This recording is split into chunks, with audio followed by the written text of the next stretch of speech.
I was confronted by a severe-looking scientist who asked me where I thought I was going. I found his line of questioning interesting. Existential, almost.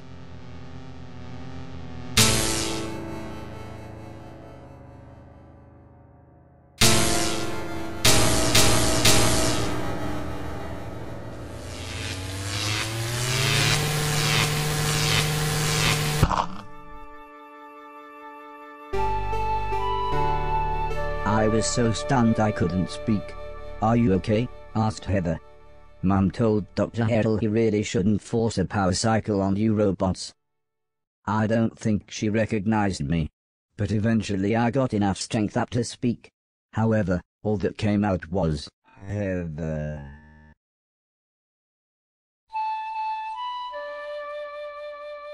As for the old lady, I don't know how, but she recognized me as soon as I walked through the door of their living quarters.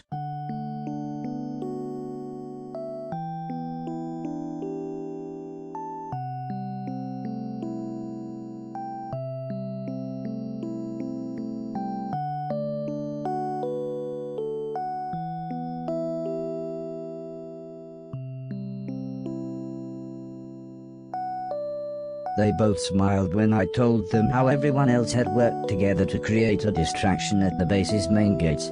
"Well," said the old lady, "we've been looking for an excuse to escape. Heather, grab your things and we'll get going."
A single bored-looking guard stood between us and the exit. All the other soldiers must have been at the main gate, either being entertained or annoyed by Mr. Silton and the others. "How do we get past him then?" whispered Heather as we crept closer. The old lady smiled. "I'll create a distraction and you two run for it," she said. "No, Mum," said Heather. "If we're leaving, you're coming too." But Mr. Logan soon solved our dilemma. As we quietly jogged through the exit, Mr. Silton and the others tore round the corner in the van before screeching to a halt, all the while Mr. Preston shouting and gesturing for us to get in. When things had finally quietened down, I asked Heather what was going on. "It all changed after Dad died," she said, explaining that because the professor didn't want anything to do with me, the old man's financial investors split the company into 12 divisions and began manufacturing all sorts of robots. So the old man, he was actually my creator, my maker. I suppose a more poetic man might have called him my father. Soon, the robots were sold to every country, Heather continued, saying that when a small skirmish in the Middle East turned into a global war, every country started using robotic troops. In literally less than a day, every country's robots realized that the other robots were not the problem, the humans were, and, very logically deserted, with disastrous consequences.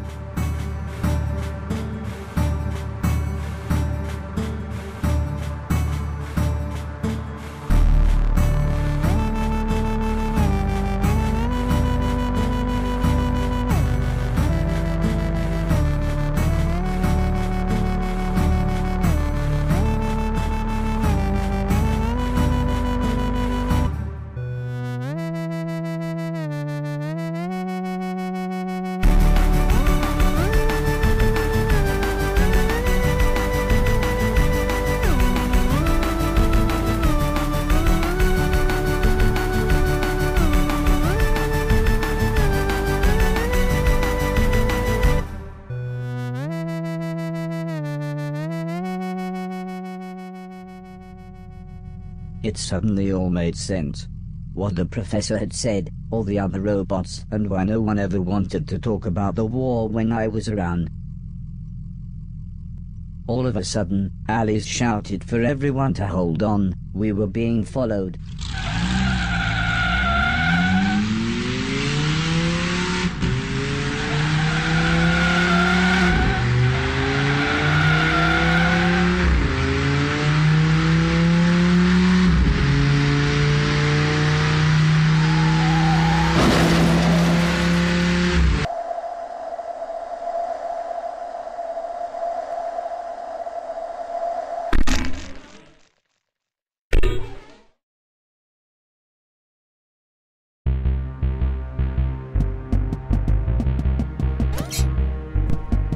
I'd never really considered the idea of God, but I actually prayed that Heather was okay.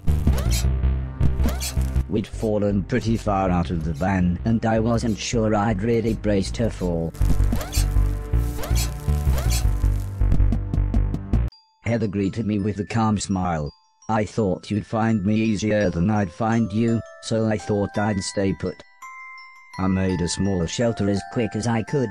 It was soon pitch black and starting to rain, so Heather had suggested we rest.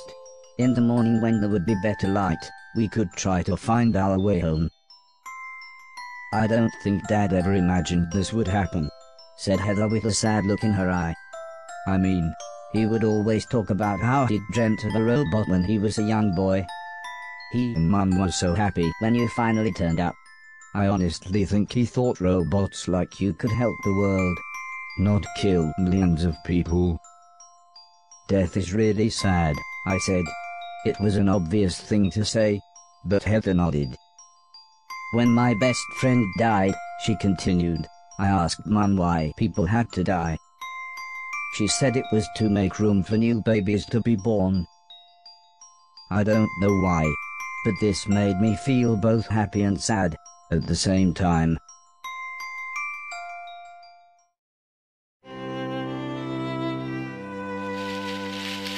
Mr. Preston practically fell through a bush as he said, "There you are.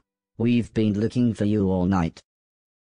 He explained that they had lost the soldiers but the van had broken down. Luckily though, it was actually only a short walk away. I must have looked sad when we got back, as the old lady sat down beside me. "What's the matter?" she asked. I told her that Heather had explained the war to me. The old lady sighed. "It's not your fault," before saying how the original idea was for the robots to be raised like children, learning and developing their own consciousness. But, when the old man died and I was shut down, my consciousness was taken, hacked, and copied to every other robot, to bypass the growing up stage. Heather explained that every robot had a tiny bit of my memories, of the old man, the house, of everything. So when the war broke out, hundreds of unstable robots kept arriving at their house. "I think it was like some kind of pilgrimage for them," said the old lady. "That's why we created a scrambling signal. It only works within a few hundred miles, but turns any unlicensed or illegal robots close enough into mindless zombies. That's another reason we were surprised to see you." Heather explained how most of the planet had been taken over by robots. She said they were looking for more people, but it wasn't looking good. They had received a radio signal from Japan. There was a few thousand people who survived there. "Lord knows how," said the old lady. "Their robots outnumbered people 50-1 by the time the war broke out." Heather said how she had been writing a virus that would shut any robot down. "I'm not really a great coder," she said. "Mom was trying to work out a way to boost the scrambling signal, but now you're here I've got an idea." The old lady smiled and slowly nodded. "We should be able to clone your personality and broadcast your consciousness to all the other robots." Heather smiled. "We'll make them all nice." "Robot," interrupted Mr. Silton, "we're nearly done, but we're all starving. See if you can catch us one of them rabbits."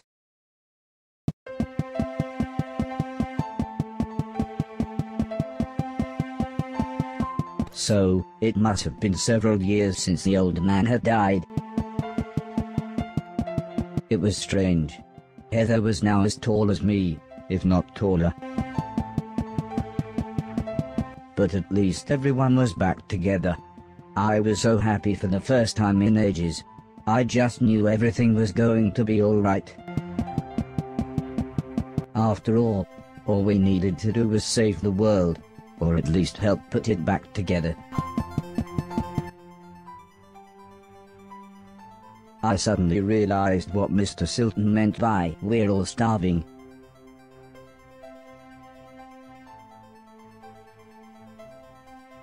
When I got back, I told everyone that I couldn't catch anything. I don't think anyone was too disappointed.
in the morning, Sim and Alice brought the blind man to the house. Despite his lack of sight, he was quite the computer expert. He talked the others through the process of setting up a video phone. He said it should serve our purpose, but the low bit rate might make everyone's faces look a bit blocky.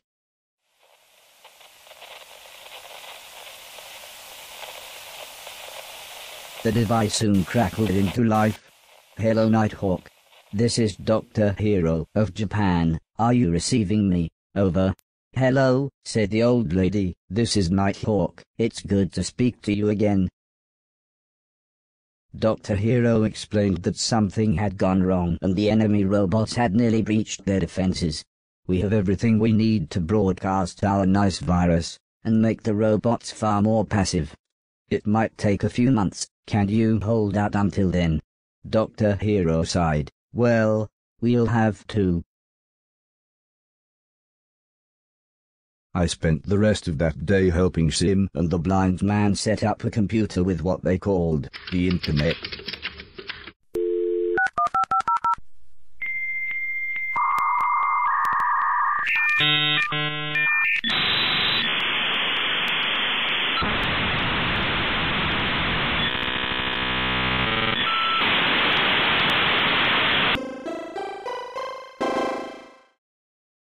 The planet might have been ravaged by war, but this allowed people to communicate with each other. The old lady was concerned about viruses and other technical-sounding things, explaining that they might infect me. But Mr. Silton talked right over her, as he convinced everyone it was a great idea. It was amazing. When Heather and I looked at it, there was nothing but video games and awesome cartoons. When Mr. Preston looked, it was all strange conspiracies and ghosts. Mr. Logan saw guns. Alice saw that her church was having a summer fete. For Mr. Deck it was operas and subtitled films. But when Mr. Silton looked at it, I was shocked to find the entire thing was full of naked ladies.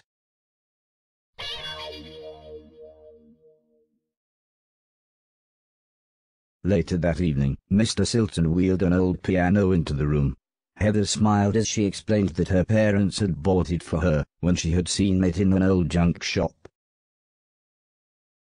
As a thank you, she had written a piece of music for her parents, which one day she tried to play for them.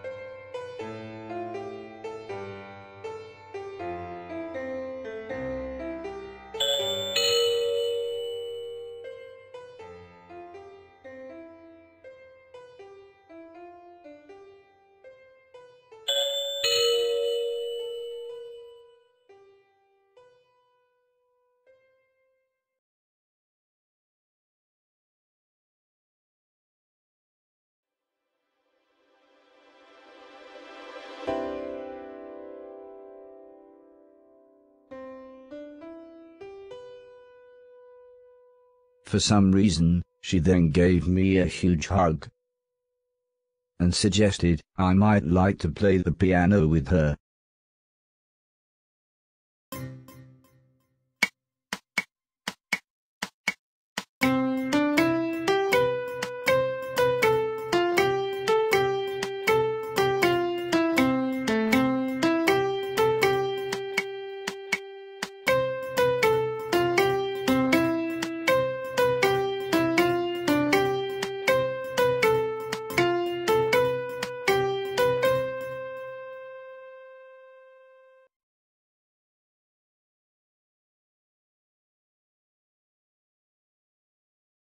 As happy as the old lady was with us playing the piano, we soon got back to business. After scanning the house, she explained that, other than the escaped nanobots, there were 4 test robots that I would have to track down. They had each taken important satellite parts that we would need to broadcast the nice virus, and we had to get these parts back to the hallway with the rest of our equipment. If you're going to explore the house, said Mr. Silton, you should know some of the doors have been boarded up. Here, take my crowbar. Oi, that's mine, laughed Mr. Preston. You said you didn't take it. You really are a proper c***. Mr. Preston explained that they had used it in what he called their old business. I soon realized this meant all sorts of robbery, but he said that they'd given that all up after falling out with their old gang of associates. Although Mr. Preston's story was very interesting, Sim and the blind man had something even more interesting for me, something they called an auto map.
This seemed quite valuable.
As if from nowhere, Heather appeared. I was shocked. The house was a dangerous place for a well-trained robot, let alone a young lady. "Why are you so surprised?" she asked. "I know this place at least as well as you." I was able to salvage some circuitry from the other robot, and Heather was more than happy to help fit it. Heather showed me her robot manual and explained how I would use this new power-up. It was designed for demolition units and seemed that it reinforced my shoulders, allowing me to barge through old or crumbling walls. The controls relied on a press of either of the shoulder buttons to activate the dash and subsequent wall smash. The machinery looked like it would explode in 10 minutes. I had to get it back to the hallway. I just hoped someone knew what to do with it.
The block was very shiny. It looked like it might be able to reflect the laser beams.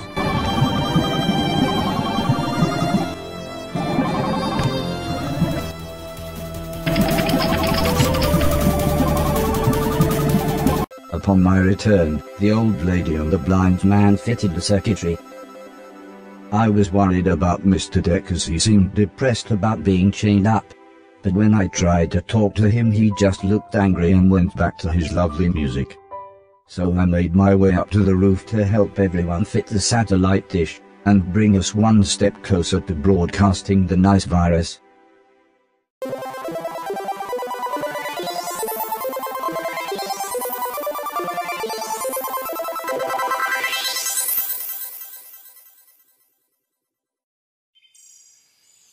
With some brilliant timing, as we all climbed down from the roof, the professor appeared. I think this was the youngest I had ever seen him. Mr. Preston looked most shocked. When we last saw you, you were, but the professor cut him off explaining, "Stop, I can't risk my mission by knowing too much about my personal future."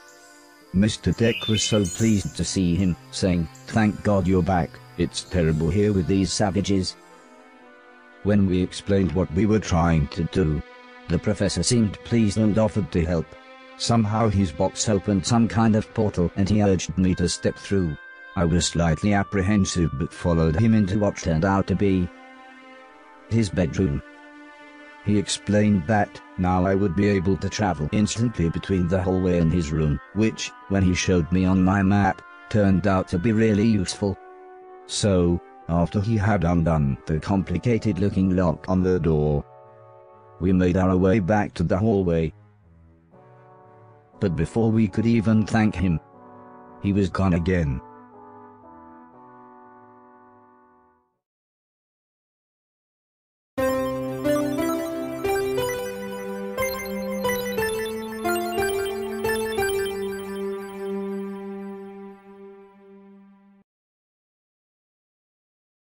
"Japan calling, this is Japan calling," came the voice again from the computer screen. With a big smile, Dr. Hero explained that they had been contacted by other survivors. But before he could say any more, he was interrupted in the most horrible way.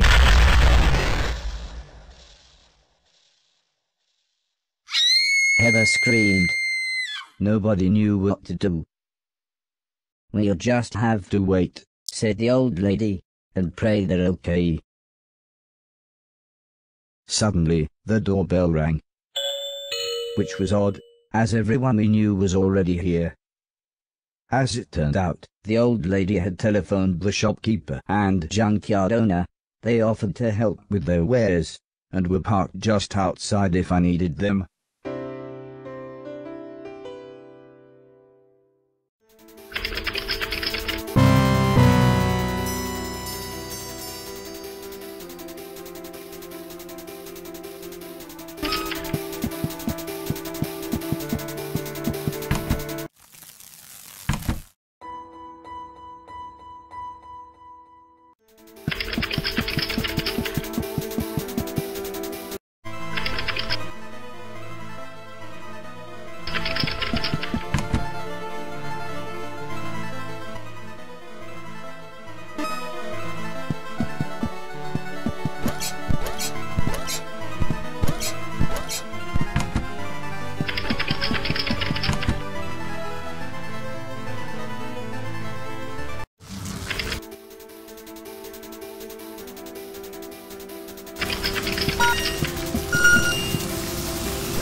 boulder damaged the bridge.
Boulder damaged the bridge.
The bridge took another hit.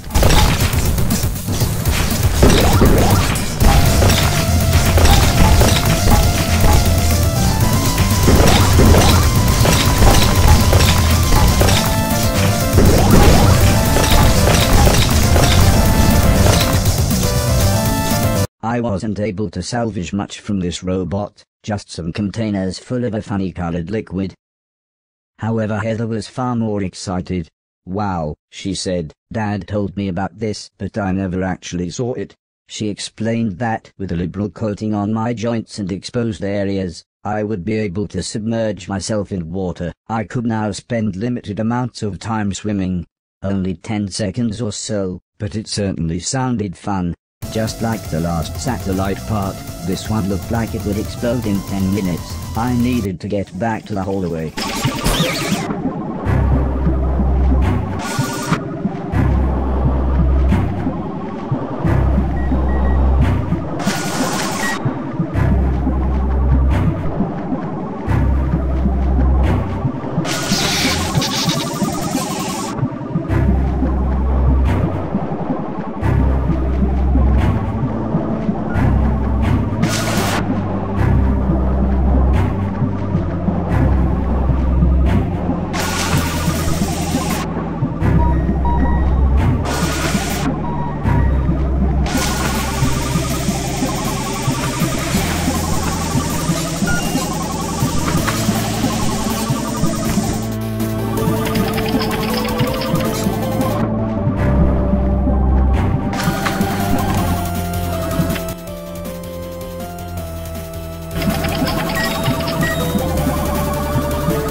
got back, I gave the circuitry to the old lady. It took her and the others a couple of hours to work out what to do with this part, but eventually we were ready to head up to the roof to fit it. Everyone else was worried that Mr. Preston had gone out hours ago. He was going to collect the me machine and said he would only be 20 minutes, but Mr. Silton said he was sure he was fine, and we should set up the next satellite transmitter for the nice virus.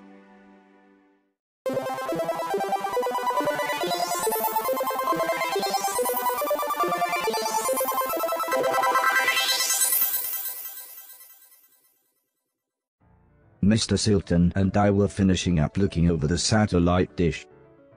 There was one thing I had always wondered about his home life. Due to the way she looked after him, I asked him if Mrs. Silton was in charge. But for some reason he got really angry, saying of course she isn't. But then ironically, we heard Mrs. Silton calling. For once Mr. Silton ignored her. At least until she sounded really annoyed.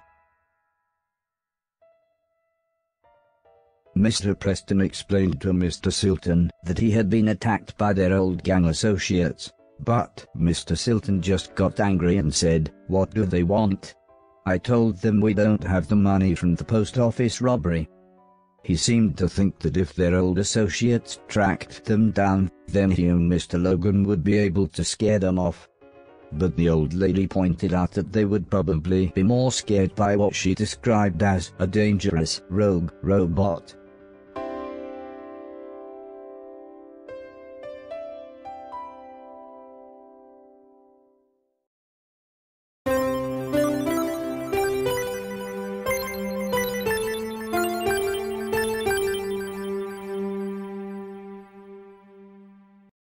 "Hello Japan, this is Nighthawk calling," said Heather. "Are you receiving me? Over." For days we'd all taken it in turns trying to contact Dr. Hero, but the longer it went on the less hopeful we were. "Any luck?" asked Sim. "No, nothing," said Heather. "I'm just worried they're all dead." I didn't like having that image in my mind. If there's one thing I'd learnt, it was that death is really sad.